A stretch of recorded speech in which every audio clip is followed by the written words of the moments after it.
that meet face to face on a weekly basis. Yeah, but you know the sport is quite good. You know, you're not left hanging. You know, and no one can answer you. Just, you go access to someone on the phone, maybe. Yes, you can get someone on the phone, but mostly most questions can get answered in the chat group. You know, someone can get to you. You know, you can go down to the meeting place, and someone can, like, you know, put you straight, set you up your platform. You know, so yes. Thank you. You're welcome. Anybody else? No, so you got a question? I can see it in your eyes, man. It's a brand new question. I'm taking it. Oh, fantastic, man, fantastic. That's a little one thing. Anybody else? No? Well, oh, what about yourself? Yeah. So I'm not going to put you on the spot necessarily in terms of, you know, specific figures of how much you invest and how much you got back. But Yeah. are you able to sort of, I guess, give a percentage of from? So, okay, first of all, how long have you been doing this IMO, and the percentage of from the amount you've invested to how much you have now? You see, that doesn't tell me necessarily the exact money, but Yeah. even if you could give a percentage, because I want to know, you know, how good it's been for you personally. Yes. That's a good question. That's a good question. Yeah, sure. I think when I started, I had about 500 pounds to put in the first, and I grew up to about £15,000. In what period of time? 2 months. So, I mean, it's a lot better than working in the bank, right? Yeah. Yeah. And how long have you been doing this for? Well, I've been forex trading on and off for about 10 years. But with IML, it's probably about 7 months. I spent, like, you know, 4 months just demoing, just checking it out. You know, I really wasn't paying attention. I just like doing the signal every morning. And then after 4 months, I realized I got like 7 grand in my account. So when I saw that, I said, well, I can go live and do it with real money. And it'll be in my pocket. So that was good. So live, you've been doing it, you put in about 400 or 500, and then you grew to about 15. 15,000. Yeah. Yeah, so. I mean, we've been able to actually try it on the demo account for a month to see what it looks like. Yeah, of course you can. Yeah. I would suggest doing a demo. With that software. And another thing, what's the average like time frame? What time frame is it on? So a get in and get out trades. Beautiful. Suggesting it was in the morning. Beautiful. So this man is what we call a scalper.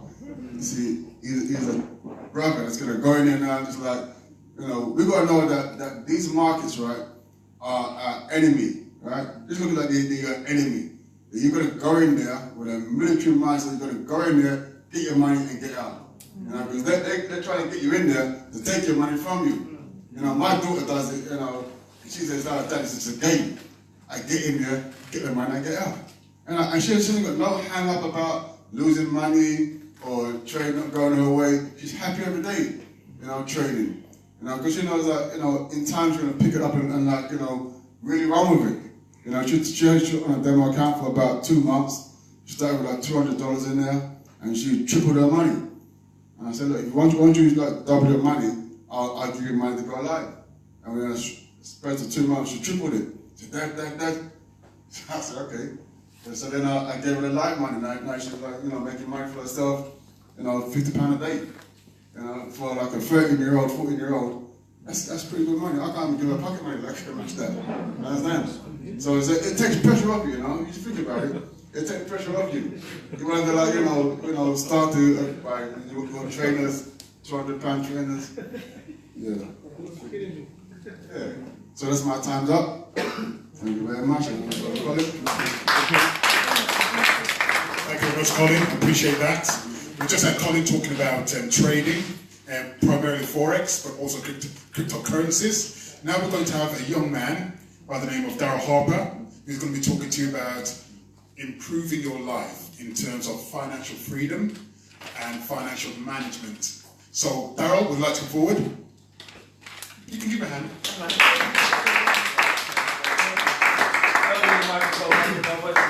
You guys can hear me okay, right? When it's a recording program. Fine, I'll be coachable. All right, good evening. Good evening. Wait. No, good afternoon. Hi. Afternoon. That was rubbish. Let's try that again. Good afternoon. Good afternoon. Thank you very much. You know, I love when I come to these events and black people never sit on the front row. We always hide at the back when it's called to lead, which means you lead from the front. But I'll tell you guys a little bit about myself before we get started. I do an event called Path to Financial Success. I'm not going to get a chance to go through that whole thing today. That's a 2-hour event, but I'm going to give you kind of a snippet of it. But I'll tell you a little bit about myself. So, as Baby said, my name is Daryl Harper. I've been teaching financial education now for just coming up to 12 years. My background is not originally in financial education or financial services. My background is originally as a teacher. I used to teach for 10 very long years in the College School City of Westminster, teaching filmmaking, video production, media studies. Had a fantastic education, had a PhD. You all know what a PhD is, right? Yeah, do any of you actually know what it stands for? No? No, it basically stands for poor, hungry, and desperate. I don't mean poor to the point where I didn't have any money. I mean poor to the point where I wasn't living the life that I wanted to live. I was living a life that I had to live based on the income that I was receiving. Can any of you relate to that? Show of hands. Okay, a couple of you, obviously the rest of you over here are just very wealthy. And just hungry and desperate to get out of the rat race. I had very big goals, very big dreams. Couldn't see myself achieving those in my 9-to-5 job. So back in December 2010, I officially sacked my boss. And a lot of people look at me and say, well, how do you sack your boss? Have any of you ever seen the show The Apprentice before? Yeah, I sent my boss a picture of Alan Sugar from The Apprentice, sent him this picture. Underneath it said, you're fired. I emailed it to him. When not only did I email it to him, I also CC'd over 600 members of staff. So every member of staff got that email. A lot of people thought that was a bit of an ego, but it actually had nothing to do with that. What happened was in August 2010, that same year, my grandfather sadly passed away. And up to that point, I'd never had a day off work, never had a day off sick in 10 years. I asked for 2 days off, one for the funeral, the second day just to recover. I don't know if any of you have planned a funeral before, but it's quite a long and tiring process. And they turned around and said, no. They said, you're only entitled to 1 day. And then a month later, my cousin passed away. This wasn't a distant cousin, this was my uncle's daughter. And I asked to attend the funeral, and they said no. They said, if it's not a parent, a grandparent, or a sibling, you're not allowed to attend. And I realised at that point in my life, when people pay you a salary, they feel they have so much control over you and your time. Can any of you relate to that? Yeah. Okay. So I got very focused over the last 6 months of me being there. It's actually pretty good with money anyway. So from what I saved from when I was younger, from what I saved from my business that I was running part-time at the time, which is now full-time, and what I've been making from my 9-to-5 job, I managed to save up 2 years' salary. So it meant if I didn't work for 2 years, I could still pay my bills, I could still run my car, I could still pay my mortgage, I could still eat. One of the hardest decisions of my life was giving up my full-time job. One of the best decisions of my life was giving up my full-time job. I honestly believe that sometimes in life you have to be prepared to burn the bridge. Because if you don't burn the bridge, you always feel like you have an escape route. Whereas if you just burn the bridge, you're only left with 2 other options, and down was never an option for me. Forward was the only other option that I had. And on my last day, one of my mentors drove up to college in a Rolls Royce, rolled out a red carpet, bought some champagne, balloons I don't drink. But I'm also a firm believer, if you're going to sack your boss, you make sure you go out with some style. And a lot of people always ask me, well, Daryl, did you attend the funerals? I said, yeah, of course I attended the funeral, it was family. And all I did is I called in sick. When they asked me what I'm sick with, I said, I'm sick of working here. You put that down on your records as a medical condition. And it's funny, when you start to make some additional money, there's this level of boldness that tends to come over you. And that's kind of how I got involved in finance. Why I fell in love with it though, was really because of certain things that I'd experienced in my life. Now, I don't know if any of you know this, but 72 to 73% of most family breakups are typically because of a lack of money. And that's what happened in my family. You know, my dad wanted to have more children, my mum said we can't afford it, my dad said we'll work it out, my mum said we can't afford it, and my parents were together for 18 years. They were married for 12 of those years, separated when I was 15 years old. My mum then got severely depressed and she later overdosed. And she was in a coma for 4 days, and that was tough, because literally at 15 years old like that, I became the man of the house. My dad used to take me to work with him on the building site and pay me a salary so I could pay the mortgage. So at 15 years old, I took on mortgage payments. At 18 years old, they transferred the mortgage into my name. So from 15, I was paying for one, 18 officially had one. I truanted from school, or bunked school, for 3 months just before my GCSE exams, not because I was a bad student. I just was scared that when I came home, I was going to find my mum dead, which was like suicidal at that point. So I wanted to just be around the local estate in case something happened. However, even though I hadn't been to school for 3 months, if you looked on the school register, I had me marked in as attended. So I hadn't been there for 3 months, but they had me marked in as present, which tells you how screwed up the whole educational system can be. And it also tells you how gifted and talented that I was. Because to bump school for 3 months and not get called, that is a gift. You just got to know how to operate that in the right arena. So for me, this wasn't just about having my own business and having control of my time, which I do have now.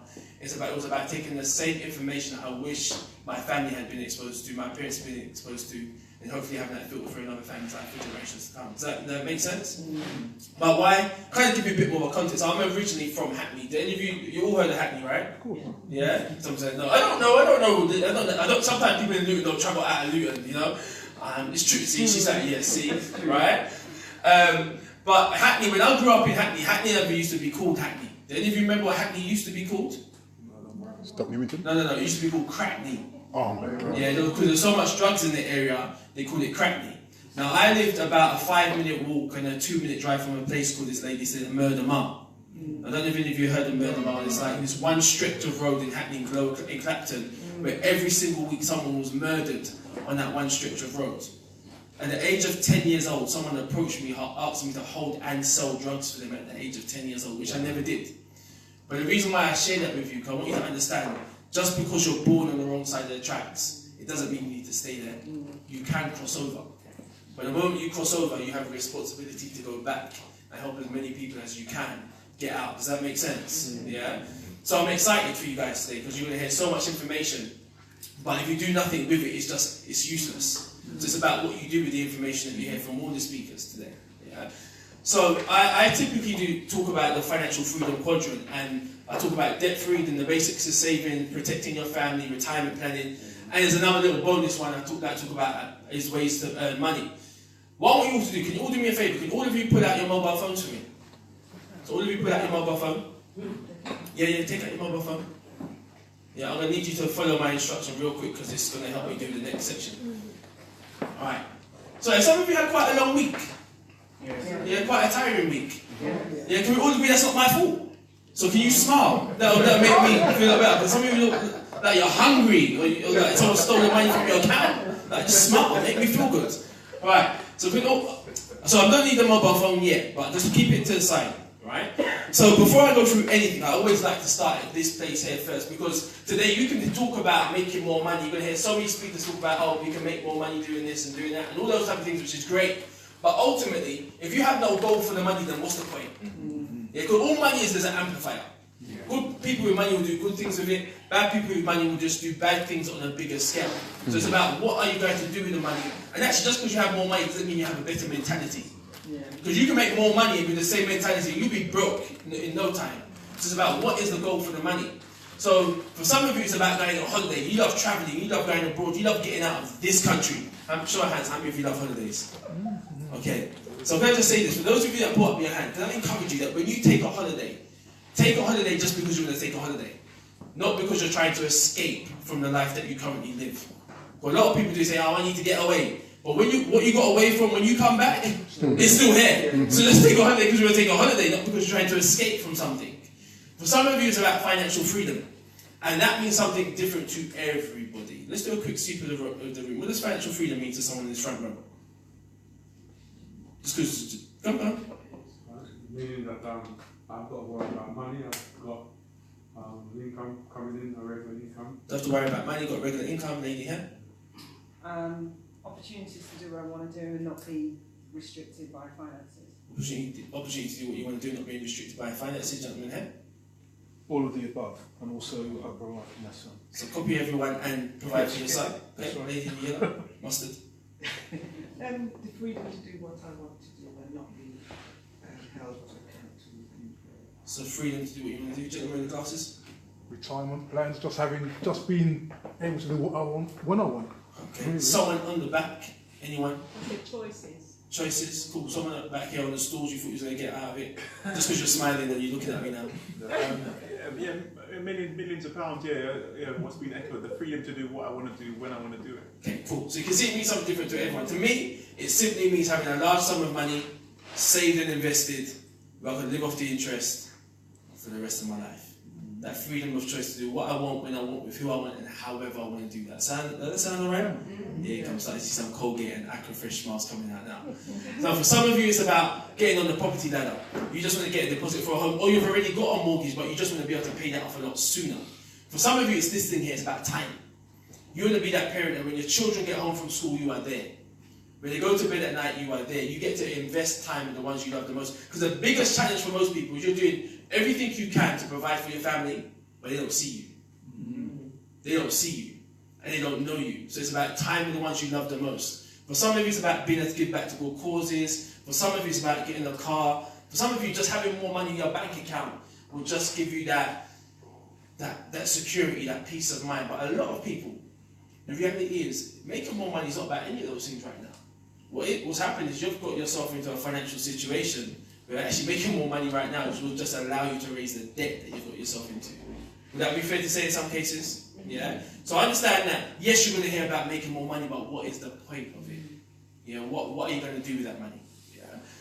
So, all of you just quickly go to this website for me. All of you just go to that website for me. So I need you all to do this because it's going to help you with this. Guys, front row, please put out your mobile phone, go to this website. Don't worry, it's not going to take no money from your account. I know you guys don't know what's going to happen.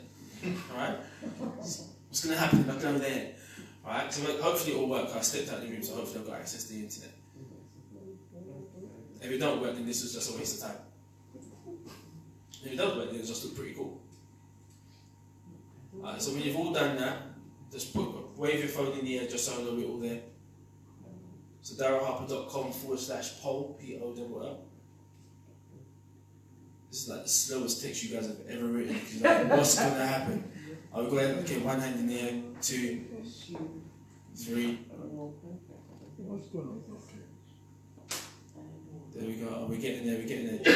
Hopefully this will work. Because if it doesn't, it's going to look real stupid.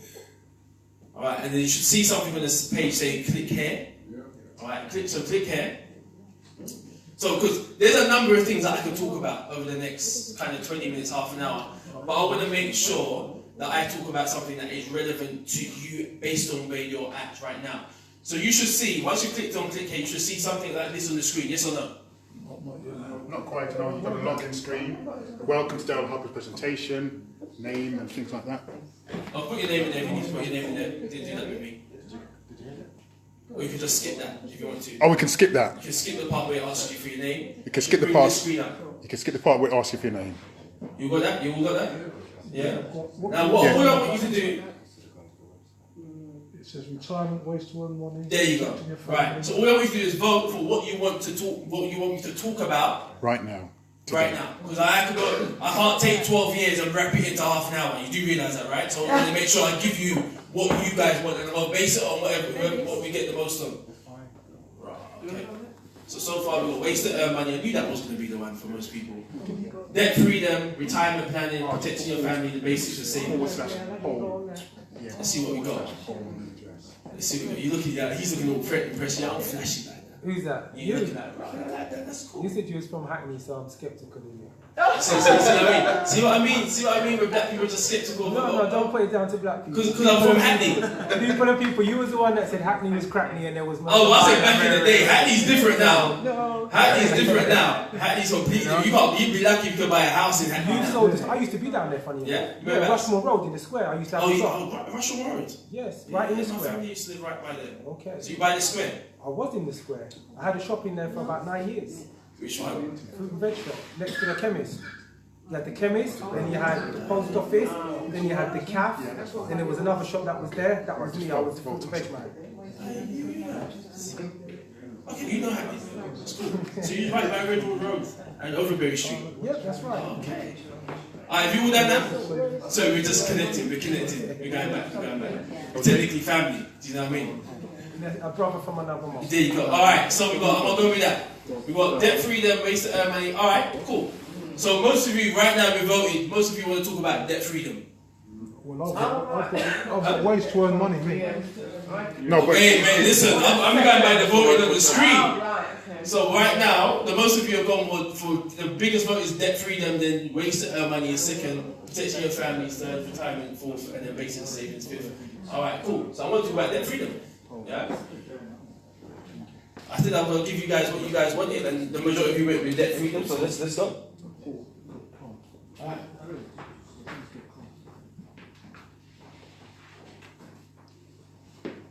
Alright, let's talk about it.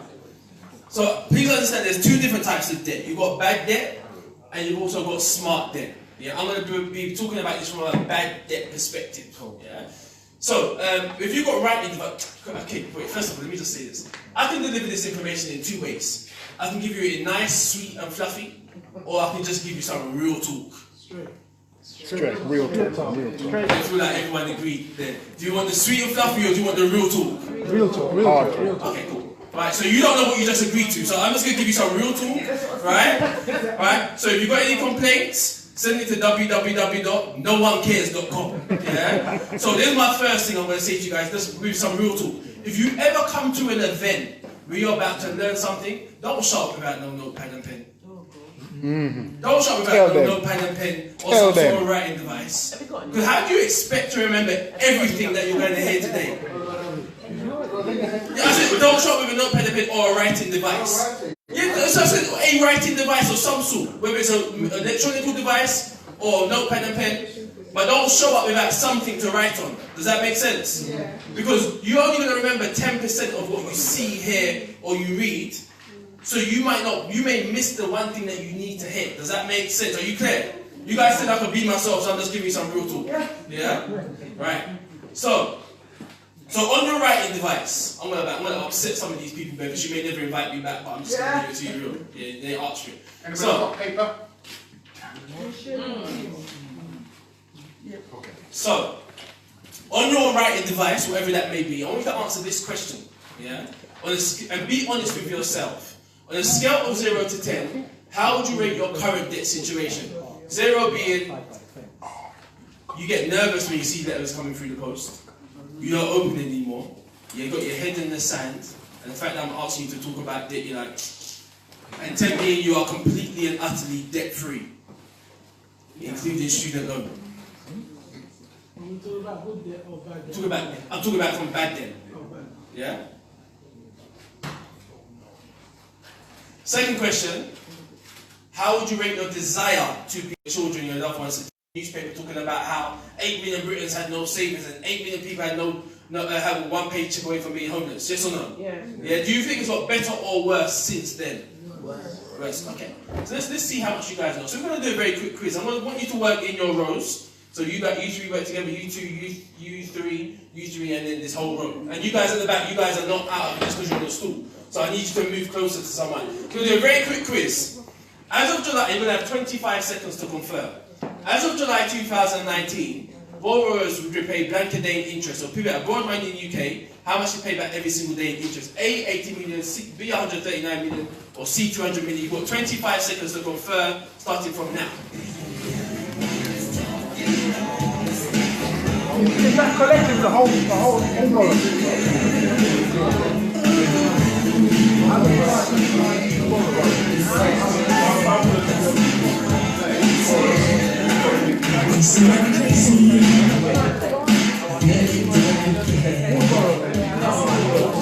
Alright, this row here, what we got with A, B, or C?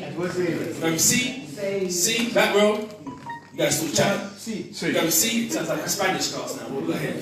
C. Back with C. C. It's outside. Yeah, but you're inside now. A. A. We'll go ahead. C. C. We'll go. B. B or C?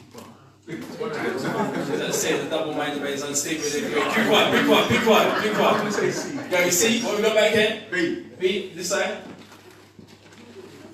Oh, sorry. I'm going to go B. You go B. Go with C. Lewis?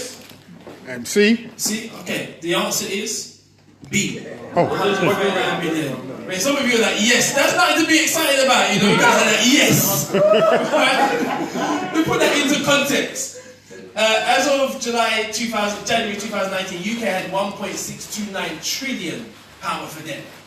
Okay, next question. From April to June 2019, how many people are declared insolvent or bankrupt on a daily basis in the UK? A 182, B 273, or C 340. You've got 25 seconds starting now.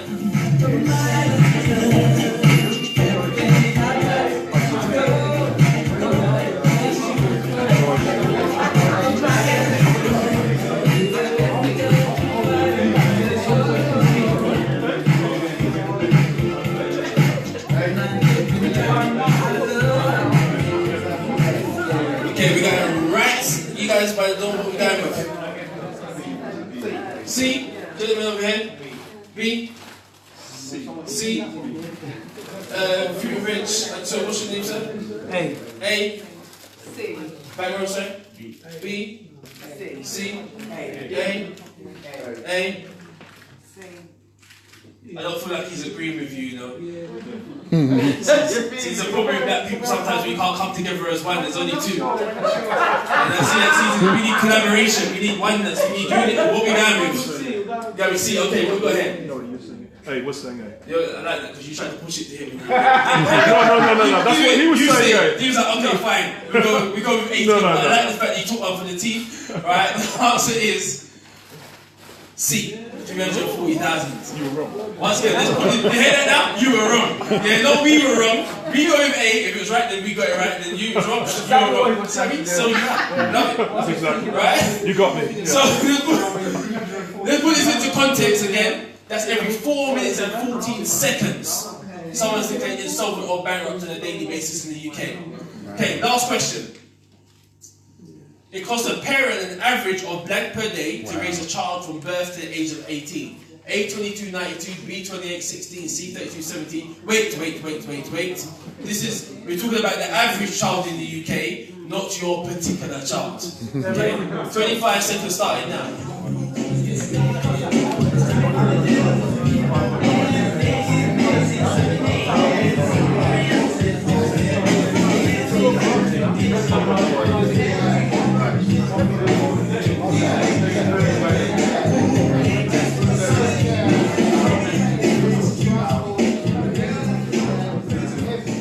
Let's go front row here with Daryl.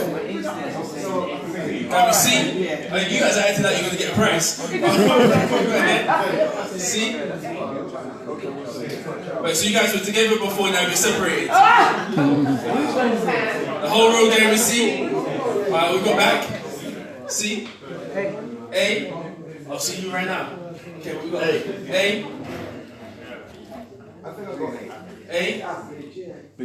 B. A. We going with? B. The answer? B. £28.16. Some trivia for you. This is if it's that's how much it costs for a single parent. This is how much it costs if you're still together. Right? Do you know what this figure is here? This is how much it costs to raise one child for 1 year. Do you know what this figure is? This is how much it costs to raise one child from birth to the age of 18 years old. So if you're ever wondering whether children are an asset or a liability, quite clearly, they're a liability. Until they start paying some rent, they're a liability. But if you ever needed some reason to have some form of contraception, there's £185 right there. Yeah. But some of you, how many of you have got more than one child though? Yeah, they said go forth and multiply. You really did. They didn't tell you that figure first, right? So we all know someone like this, and you touched on this earlier.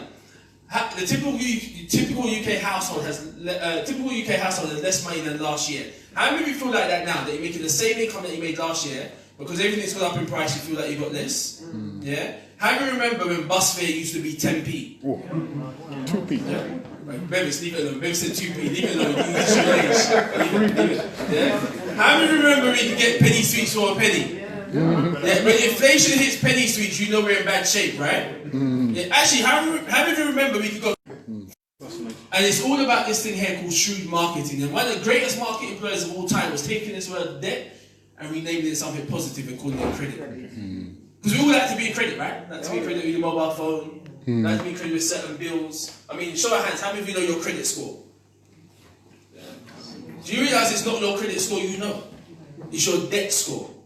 It's a score to see how much debt you've been in and whether you've been able to pay it off. So you have to understand, you cannot get a house in the UK today unless you've been in debt first. So you can have £100,000 in your savings account. You can make £80,000 a year. Never been in debt in your entire life and you can't get a mortgage. Because you have no track record of going in and out of debt. So you kind of have to show them that you've been irresponsible first. They're responsible enough to pay it off. And please understand, I'm not talking about getting into loads of debt. It could be as simple as £10 on a credit card, then you pay it off again the next month. Then £10 again, then you pay it off again the next month. They just need to see that track record of you going in and out of debt. Yeah? And have you noticed that the credit cards are always called something real positive? Like the freedom card. They ain't nothing free about being in debt. Or the reward card, they ain't nothing rewarding. But they call it what they should really call it, like the go broke quick card. When your money goes down the pan, most people never take it out. Yeah, please understand, I'm not talking about those of you that use credit cards responsibly. You know, I know lots of people, I know people that have started property portfolios on credit cards. I know people that will travel on holiday for free with their air miles on their credit cards.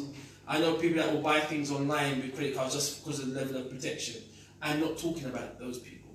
I'm talking about when you've spiraled into debt. When you're having to use credit cards just for day-to-day living expenses and you cannot pay it off the next month. Those are the people that need help with their finances. Yeah. So let's look at the debt trap. So let's imagine you have £3,000 on a credit card at 20.9% APR.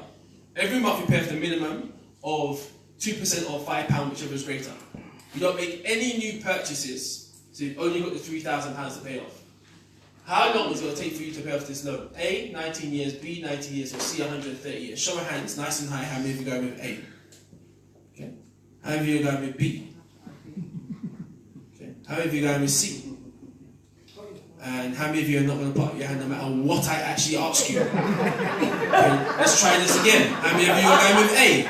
You got to pay back the credit card. This is the problem. This is why you didn't put up your hand. How many of you are going with A? Okay. How many of you are going with B? Okay, how many of you have a C? Okay, some of you still not working with me. Everyone stand up, everyone stand up, everyone stand up, everyone stand up, everyone stand up, back, all of you, everyone stand up, come on, stand up for me. Don't call me out. I'm taking you stand up for me, Don't please. call me out. I'm calling you, I'm asking everybody to stand up. Don't call me out. Okay, listen, everyone stand up, everyone stand up. Alright, so now we do name and shame, because you guys didn't want to play. So all of you that are saying A, take a seat. Okay, these are the people that can't prove to stand up anymore. Alright, those of you that saying B, take a seat. Okay, you're hovering. You stay there? Okay. The rest of you that are going with C, you can stay standing for the rest of the event. The answer is B, 90 years. Yeah. How much interest are you going to pay? 3,000, 9,000 or 23,000? What do you think? £23,000. So imagine that you only borrowed £3,000, but it's going to take you over 90 years to pay it off.